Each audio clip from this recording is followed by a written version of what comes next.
He opened the envelope, read the name, and looked straight at me. Then he walked away, like it didn't mean anything. But it did. It meant I had 2 minutes to decide whether to run, burn the apartment, or finish my coffee. The street below smelled like rain and roasted chestnuts. The phone hadn't rung in days, and still, I knew this wasn't a message. It was a trigger. You ever sit so still that your own heartbeat sounds like a knock on the door? That was me 59 seconds in, holding a letter I never should have seen, signed by someone who was supposed to be dead. I didn't blink. I just stood up and reached for the switch under the floorboard. Before I regret saying any of this, hit that like button. Subscribe if this is already making you uncomfortable. And tell me what city you're watching from and what time it is. Berlin, November 1985. Cold enough to keep a secret frozen for years. The radiator hissed like it knew something. I used to ignore it, just old pipes whining through the Berlin frost. But that morning, it sounded more like a warning. I was sitting by the window in my apartment on Coxstridge, sipping weak coffee and tracking the second hand on my wristwatch. It was 6:58. The mailman would arrive in 2 minutes. He always did. And I always watched same trench coat, same silence, same limp in the right leg. Some mornings, I'd imagine he was the only human left in the city who still followed orders. He dropped the bundle through the slot. 6 envelopes. I scanned the markings. 5 were expected. The 6th had no origin, no seal, just a faint imprint on the corner that looked like it had been wiped clean. I opened it with a paper knife and paused halfway through the first crease. Empty, but it smelled like fresh glue. That meant it had been resealed. I burned it in the sink. Most nights, I dreamed in codes and margins, never faces. But that night, I saw my own door opening over and over again and a shadow stepping in. I woke up before the latch clicked. I didn't sleep again until 3 days later, and by then, I'd torn the buzzer out of the wall. Just in case, the apartment was modest, yes, but not improvised. Every vent had been checked for bugs. Every book on the shelf hollowed out, labeled, cataloged. Even the mirror in the hallway was a double-layer front for shaving, back for burning microfilm. Logistics was never glamorous, but it was control. And that's what kept me sane. Until the silence started showing patterns. I received a second envelope 4 days later, no markings again. Inside, a train schedule from Friedrichstrage to Wannsee. Highlighted in red, 14:27 departure, coach 2B. I wasn't supposed to travel. Not anymore. My job was static distribute, receive, disappear. But I went. I took a coat I hadn't worn in 6 years, and an umbrella I hadn't opened in 10. When I sat in coach 2B, there was no one else. Just a briefcase under the seat. Inside, a cassette tape, unlabeled, back at the apartment. I played it. It was white noise. 3 minutes of it. Then, faintly, my voice from a decade ago saying, coordinates I barely remembered giving. A drop point in Sofia. A file that should have been destroyed. My own words, clear as day, like a ghost calling collect. The next morning, I changed the locks. All of them. I started keeping notes again, not on paper, but mentally, in sequences I could encode and forget. If anyone breached the safe house, they'd find nothing but receipts for Turkish groceries and a half-finished crossword. But inside my head, I carried maps, movements, names with accents misplaced on purpose. I'd never stopped being operational. I'd just gotten quieter. Then, at 5:14 the following Tuesday, the hallway light flickered. The bulb wasn't old. I'd changed it last week. I turned it off, waited 3 seconds, and turned it back on. That was one of our old signals. Passive acknowledgement. Except I hadn't signaled anyone. My hands didn't shake, but my breath shortened. I ran a trace on the light circuit, it had been tampered with.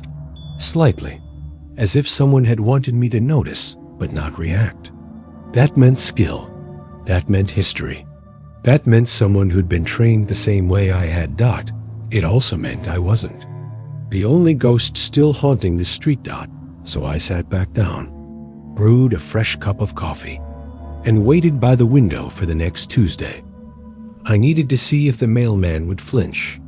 He came at 7 o'clock sharp, as always. Same coat, same limp. I watched him cross the street with that deliberate slowness of someone who knew his pace was being timed, no eye contact. He slid the envelopes through the slot and turned back toward the corner bakery, disappearing behind the tram like a ghost that obeyed gravity. I waited 5 full minutes before approaching the door. The envelopes lay on the floor like dead birds, all standard. One from a florist in Schneeberg, another from an alias I hadn't used since '81. Routine can make you soft, but in our world, it's the only thing keeping you sane, you ever trust. A man just because he does the same thing over and over again, without a single word? That was him, the mailman. Never spoke, never hesitated. For 9 years, every Tuesday. No skipped weeks, no holidays.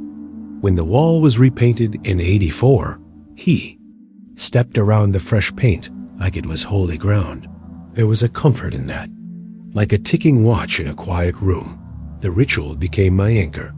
I didn't know his name, never wanted to. That was safer. Safer for me, safer for him. But I knew the shape of his steps, the rustle of his satchel, the breath he took before reaching my door. All of it etched into my mornings like clockwork. Once, in early spring, a kid asked him for a stamp while he passed. He didn't stop walking, just reached into his coat and handed the boy a flower instead. A blue one, dried, folded inside wax paper. That was the only deviation I ever saw. And it stuck with me, not because it was strange, but because it was. Human Dot after that, I started watching closer. He always carried 6 envelopes.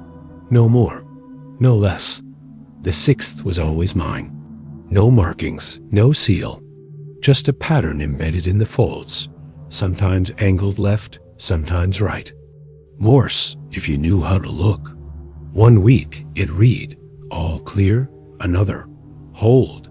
A week before everything shifted, it said, watch. And I did.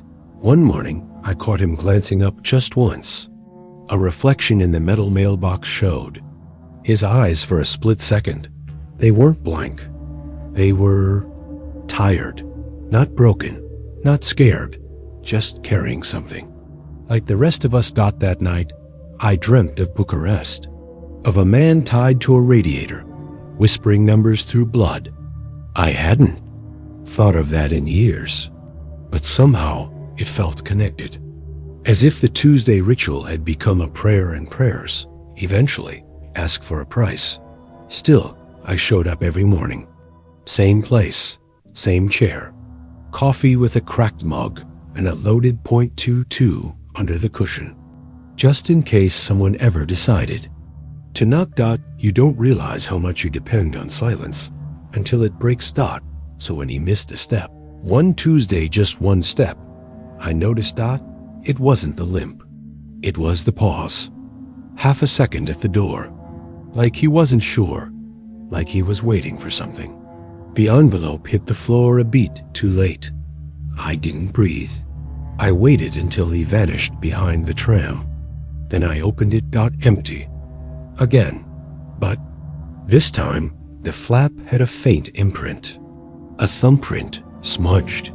Left deliberately, Dot, the kind of detail you only leave behind when you're asking to be noticed. I didn't sleep that night.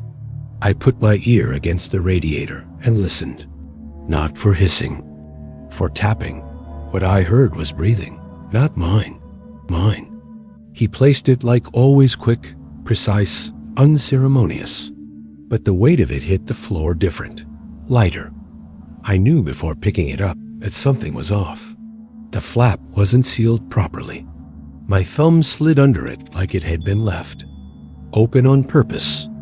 I checked the hallway, nothing but fog and the distant rumble of a tram. I opened it, standing by the door.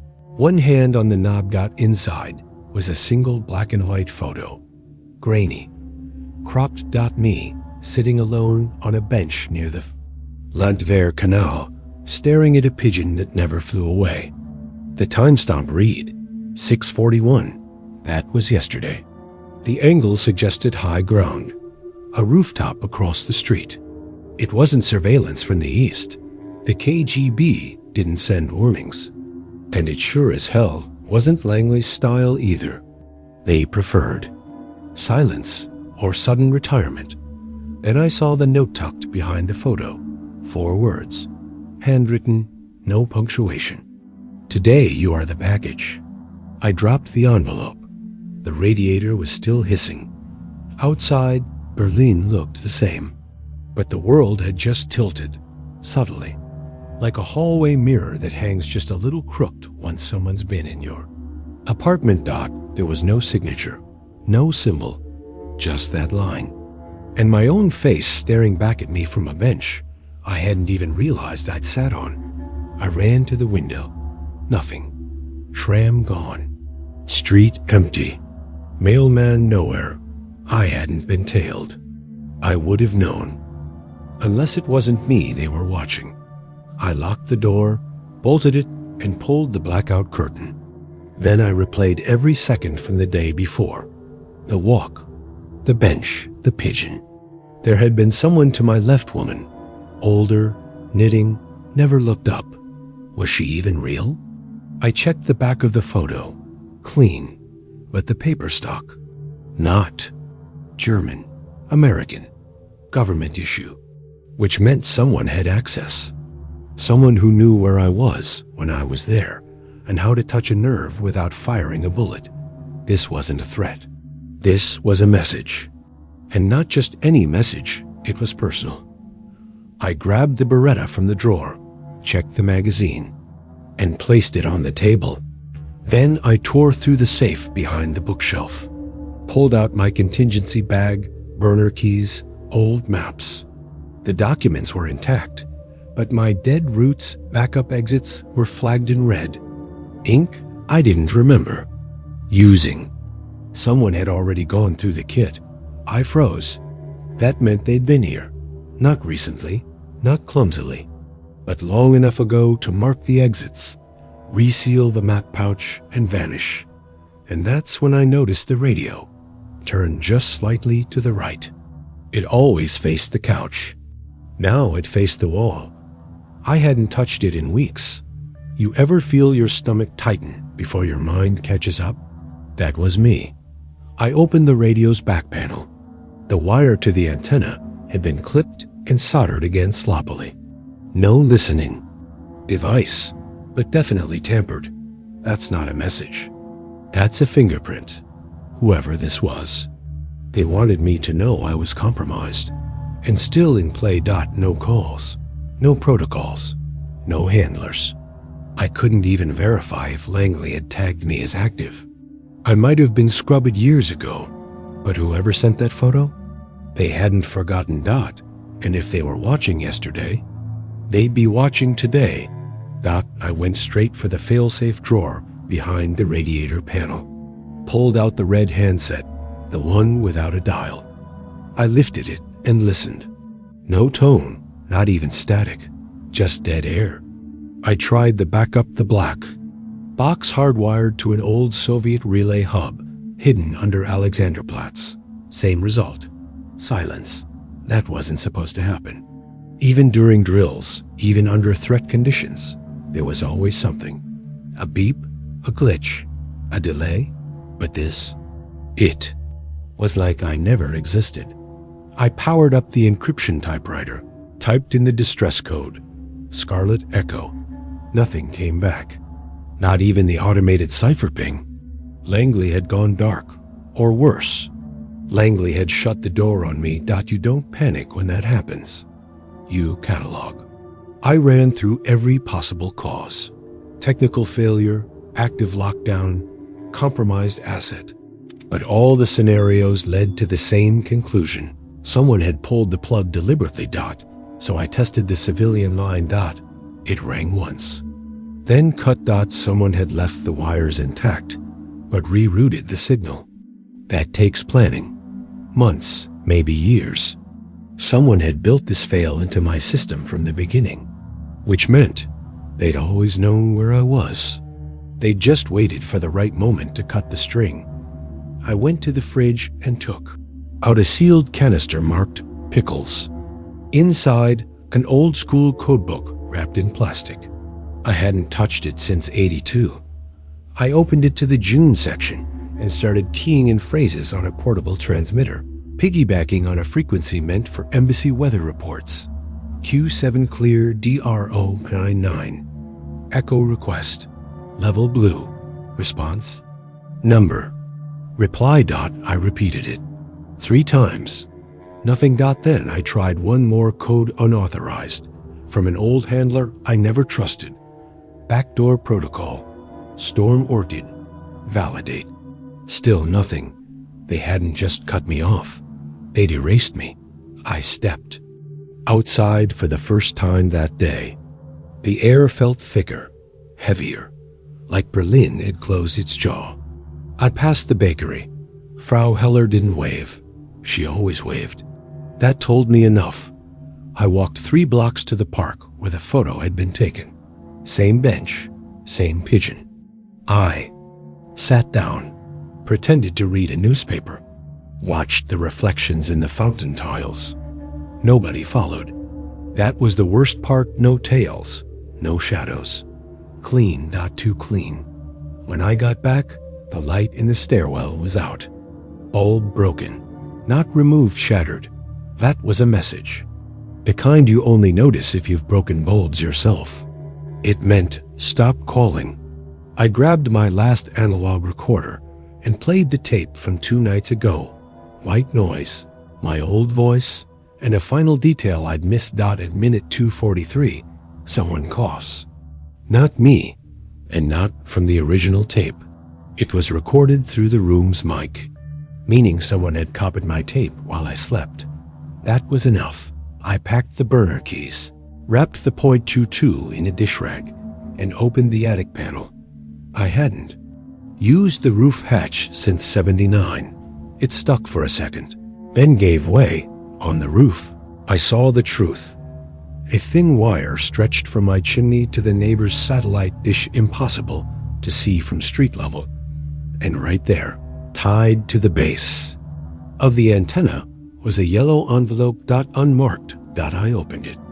Inside, a copy of my old ID badge, the one I'd turned in when I was officially decommissioned. Except this one had a red X over my photo. Someone had declared me non-operational. Which, in our world, meant kill order authorized. The following Tuesday, I didn't sit by the window. I stood behind the door with the peephole darkened and a penlight taped to the hallway fuse box, ready to kill the lights in a blink. The Beretta was in my coat. Safety off. I wasn't planning to run. I wanted to see his eyes. 7 o'clock. Steps. Deliberate. Slower than usual. The satchel shifted. The envelope slid in. And then he paused. Just half a second. I waited for the tram to pass, then stepped out and followed. No coat today, just a brown jacket. Still walked with the limp. Maybe real, maybe practiced. He didn't look back once. We passed the bakery, the Turkish deli, the old woman who always sold black market cigarettes under her shawl. He didn't stop. Didn't deliver a single envelope to anyone else. He turned down a Dauberstrasse near the old Turkish quarter. That wasn't his route. I kept my distance. 2 shop fronts back. His satchel bounced differently, now lighter, like it was empty. Then he crossed to Friedrichstrasse. That's when my stomach clenched. He entered a building I hadn't seen open in years. Number 72. No windows. Just a metal door with a buzzer that didn't buzz. I stopped at the corner and waited for someone to exit. took 23 minutes. A plumber, distracted, holding a leaky wrench and muttering about broken pressure valves. I slipped in. Inside, it was quiet. Too quiet. The kind of silence that eats up footsteps. The walls were covered in brown acoustic padding standard in safe houses where screams weren't meant to travel. I found the stairwell. Up wasn't an option. I went down. Basement level had a red door. I listened. Nothing. I picked the lock. The room wasn't what I expected. No weapon racks. No radio operators. Just shelves. Hundreds of envelopes, each tagged with dates. Some decades old. Some tomorrows. There were audio reels stacked in metal bins, labeled with names I hadn't heard since the early 70s. Some of those people were buried in closed coffins. One reel was marked simply, Coxstridge, Tuesdays. I didn't need to listen. I already knew it was me, God, but it was the wall of photos that made my knees stiffen. Black and white prints, pinned in neat rows. Some surveillance, some personal. One showed me stepping off a tram in '79. Another, drinking with Agent Dwyer, 6 days before he defected and disappeared. All dated. Cataloged. Someone had been watching me my entire career, and not from Moscow. These weren't enemy archives. These were internal. Then I saw it. A candid shot, mid-laugh, holding a sealed envelope with a green stripe. That code was discontinued in '77. Only used for level Omega targets elimination with plausible deniability. The name under the photo wasn't mine, that it was Dwyer's. I was the one delivering the envelope. I stumbled back, hit the shelf. A reel fell to the floor, on SPOOLING. Behind it, a folder marked Echo Red. I opened it. Inside orders. Mine. Signed by a name I hadn't seen since Vienna, 1974. A ghost. A handler who died in a plane crash. Or so we thought. The last page read, package confirmed, courier unaware. I dropped the file. So that's what I'd been, not the postmaster. The postman. I waited until nightfall to return. Came back through the alley behind the bakery. Using a service door I'd clocked earlier, rusted, unalarmed, locked with a pin you could bypass if you knew where to press. Inside, the air tasted like old film stock and wet paper. I moved slow. No lights, just the red pulse of a backup generator humming. Behind a steel grate. Second floor had a locked door with a warped mirror bolted to the frame. Not decorative one of ours. Thin enough to reflect movement, thick enough to hide a lens. I unscrewed the panel behind it. Found a room I wasn't supposed to see. Inside, the walls were lined with reel-to-reel decks. Dozens, some still whirring. Not recording, monitoring. Audio bleed played through hidden speakers, conversations in Czech, German, and sometimes English. All ours. And I saw the drawers. Alphabetized. Labels I recognized. Most were retired field agents. A few had been burned. A few had vanished. And in the bottom drawer, my own name. Inside, photographs. Me in Warsaw, 76. Me arguing with a superior in Athens, 78. Me at Dwyer's funeral. And one more, I didn't remember being taken me asleep in my Berlin apartment last month. Mouth slightly open, gone on the table. A black recorder was mounted on the wall behind the drawer. A cassette inside. I pressed play. My voice. Talking in my sleep, mumbling something about deliveries and too many Thursdays. A joke from training days. We used to say that to check for programming errors in the fake assets. Only the broken ones repeated it. I stopped the tape. Someone had been recording me for years. But not enemies, not Soviets, not Stasi, someone on our side. And then I noticed it, an envelope pinned to the corkboard above the desk. My initials, put in the wrong order something only an internal file clerk would know. I opened it. Inside, a typed transcript. Primary courier compromised since 1982. Continued use authorized for control study. Level red override applied by station ghost authorized. Control study. I wasn't a rogue. I was an experiment. They'd let me run. Let me operate. Let me breathe just to see how long I'd last once scrub it from the system. I wasn't off the grid. I was the grid. I sat down, stared at the desk. One of the reels had a yellow tag. BER121. Liaison Postmaster Behavior Drift. Behavior? Drift. That's what they called it when assets start thinking they're in charge of their own lives. And behind the reel, a photo of Agent Keller. Dead, supposedly, since '83. Except here he was older, gray, seated across from the mailman. Drinking tea. The mailman had a file too. And it didn't start in single quotes 85. It started in 7I. Waited until dawn to open the final drawer. It was unmarked. Stuck halfway, as if the wood itself resisted being known. Inside, only one item of plain. Manila envelope sealed with red wax. An old habit from our Prague branch, back when seals still meant something. I broke it with a coin. 3 photos. The first showed a boy, maybe 9, standing beside a rusted bicycle. Blonde hair. Hollow eyes. The kind of gaze that had seen too much too early. The second a woman holding a toddler behind a cracked window pane. No expression, no context. Just domestic stillness, sharpened by fear. The third was the wide shot. A broken factory with graffiti scrawled across its shell. Cult-blibed ales. Everything stays cold. In the corner dressed, faded but visible. I'd been there once, long ago. The building was real. Abandoned. Quiet enough for screams. The implication was obvious. The mailman had a family, and someone had them. That changed everything. I took the photos, slipped them into my coat, and climbed back out through the side exit. Back to my apartment. Didn't turn on the lights. Didn't brew coffee.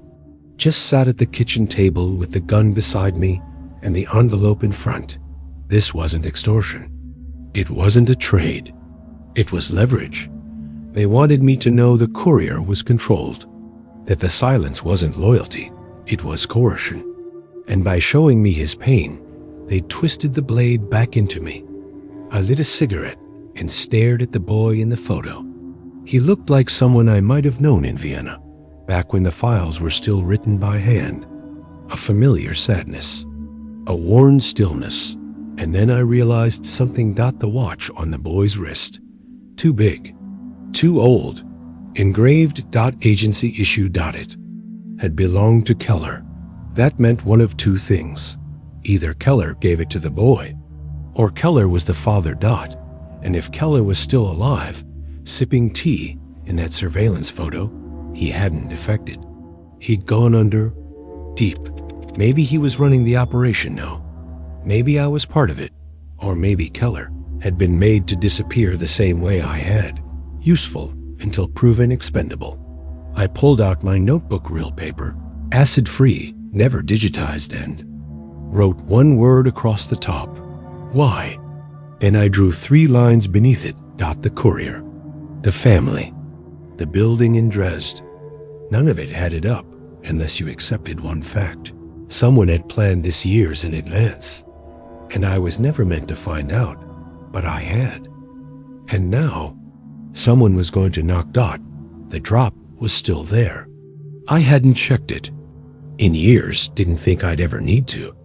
But the panel behind the radiator in the Lichtenberg apartment opened just as I remembered. Dustier, maybe. Same false brick. Same hiss of cold air. Inside, beneath the loose floorboard, was the microfiche case wrapped in wax paper and linen thread. I wiped it off with the sleeve of my coat. Still labeled KD 77 Re Asset -P27. The mailman's recruitment file. I Had no projector in the apartment anymore. Too risky. But the back room of Café Lambert, 5 stops south, still kept a reader. I used to meet contacts there back when we still called them assets to their faces. The owner owed me favors and a silence born from necessity. 2 hours. Later, I was sitting with a coffee I didn't drink, feeding the microfilm through the machine. The screen blinked blue, then green. First page. Subject, Meyer, Elias. Origin, Berlin. Occupation, postal technician. Status, recruited 1977. 7. Recruitment code matched CIA standards. Recruited under pretext of ideological defection. Promised safety. Monitored monthly. Page 2. Meyer provided accurate drop logistics through 1980. Subject exhibited no signs of deviation. Page 3. Subject terminated from active protocol in 1982 due to mental instability and unverified contact with foreign agents. Case sealed by Station Ghost. Then the pages stopped. The reel continued to spin, but the frames were blank, just white. Like snow, I tried adjusting the lens. Nothing. Jumped 3 frames forward. More. White. Someone had redacted the file. Sloppily. Old microfiche. Erasures leave a halo around the missing data.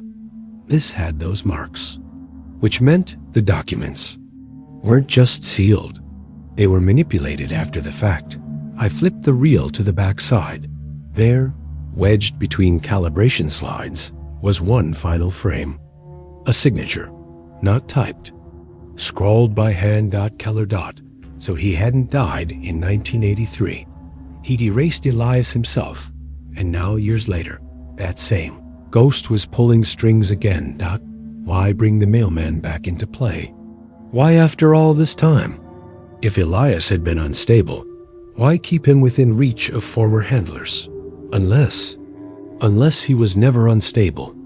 Unless the instability was fabricated. The termination a cover. The sealing of the file. A method to remove him from sight while keeping him operational. Just invisible. And who better to deliver messages? No one would. Question that a man everyone had forgotten? I sat back in the chair, stared at the ceiling fan, spinning slow above me. There was one name Keller never put on record. One handler, even Ghost, wouldn't write down. The one who had access to sealed drop zones and field microfiche.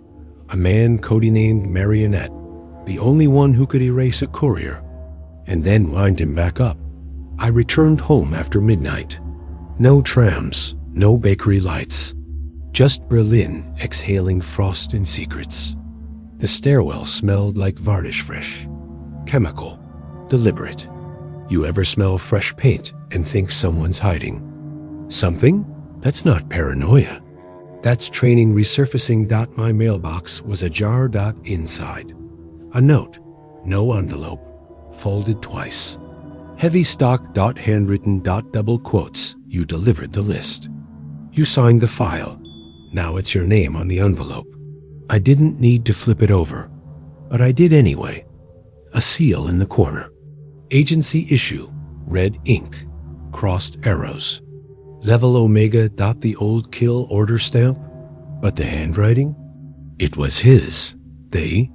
Couriers. I held the paper like it might bite. This wasn't just a threat. It was a judgment. And if Elias had written it, it meant he'd seen the list. The list. The one from 82 that ended 5 careers and 3 lives. A list that I didn't compile, but I had delivered. I burned the letter in the sink. Let it curl and blacken while I watched my own guilt turn to smoke. But it didn't disappear, because a knock came. Soft, measured. 3 taps. Then 2. Our old identification code. I opened the PEEPHOL empty hallway. But below, on the floor, another envelope. This one sealed. I didn't open it. Not yet. First, I checked the hall. The lock. The fuse panel. I moved like I did in Athens. back when a wrong turn meant a shallow grave. Then I opened the envelope. Inside, a copy of the list from 82, 10 names. Crossed out, one by one, except mine. Mine was last dot, and beside it, a date. Tomorrow. Below that typed, not handwritten. Signed authorization, Keller. I sat down. My knees weren't shaking, just tired. Everything in me was tired. He was alive. Keller, the man who vanished. The man who had signed off on the courier's erasure. And now, the man signing mine. This wasn't revenge. It was ritual, a full circle. A debt being closed by the same hands that opened it. The worst part? I remembered the day I delivered that original list, that it was raining, that I had the flu.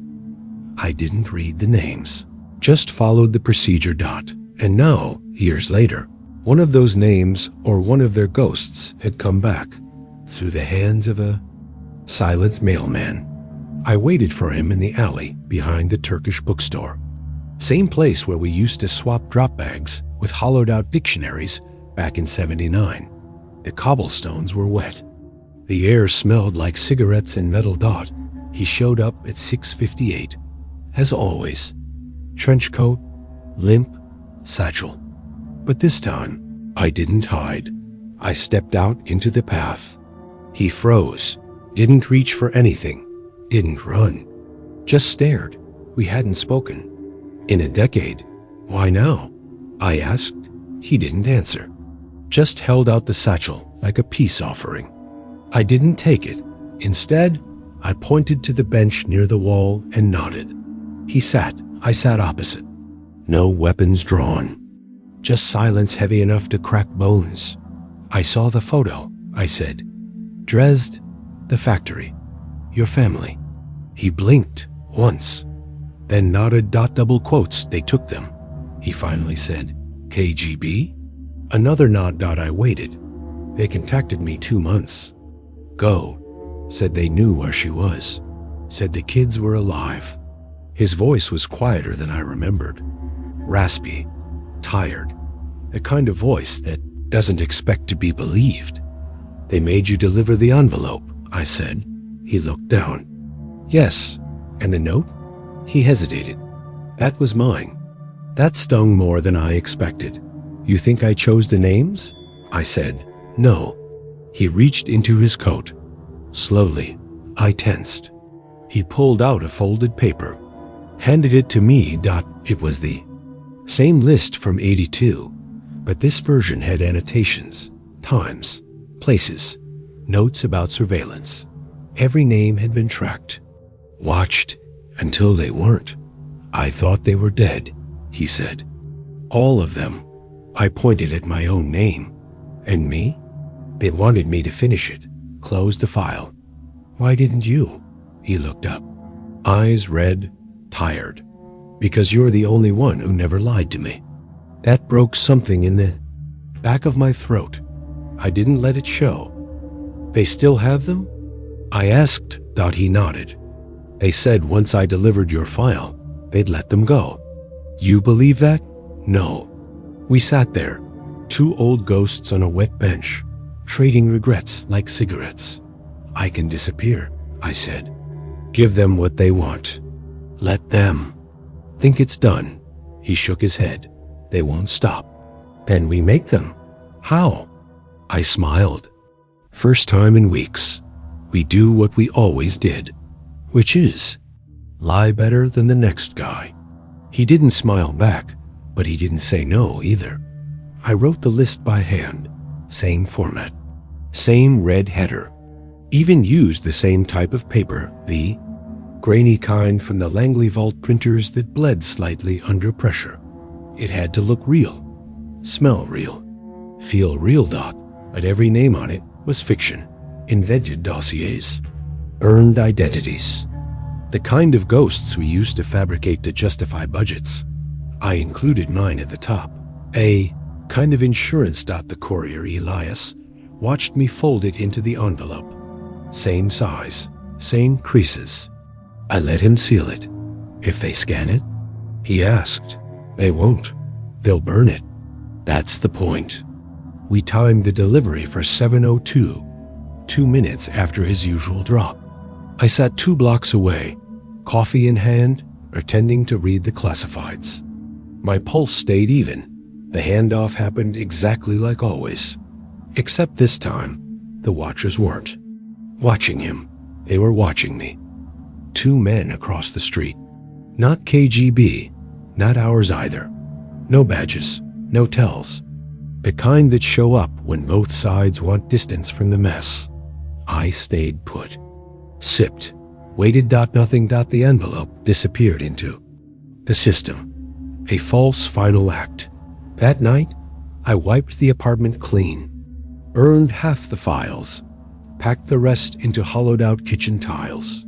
I poured bleach into the sink, snapped the burner phone in half, and swallowed the cyanide capsule hidden in the lighter's base. Not to die. Just to trigger the biometric. Reset in the backup ID. Symbolic suicide. I left the Beretta in the drawer. I kept the envelope that started it all, the one with the photo of me on the bench. A reminder. Before I walked out, I stood in front of the mirror. Practiced my new limp. Not Elias's version. Mine. Slower, older. Easier to underestimate. I took the stairs. Didn't look back. At Friedrich Station, I bought a one-way ticket to Lisbon. Under the name Dorian Price, a failed poet who'd once filed a manuscript so bad it flagged an NSA keyword database, seemed fitting. I didn't tell Elias where I was going, didn't ask if he was staying. We said nothing. But just before I stepped on the train, I saw him at the end of the platform. No coat. No. SATCHEL. Just a nod. And then he vanished into the crowd. Lisbon. Didn't ask questions. I found a room above a pastry shop that smelled like burnt sugar and cheap wine. No one knew my name. I paid in cash, ate in silence, slept with one eye open. The city moved slower than Berlin. Fewer uniforms. More forgotten corners. It was the kind of place where men vanished, not because someone erased them, but because no one ever noticed they were there to begin with.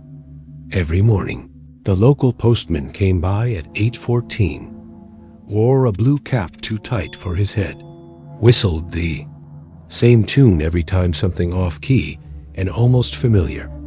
I never opened the door while he passed, never looked through the window, but I listened. It wasn't paranoia. It was habit. 2 weeks in, I started writing again. Not files, not codes, just names I remembered. People I'd seen disappear. Not to find them, just to make sure someone still carried their weight. Then, one morning, the postman lingered. Didn't knock. Just stood there. I waited until his steps faded, then opened the door. An envelope, sat alone on the tile. Blank. No seal. No weight. I didn't touch it.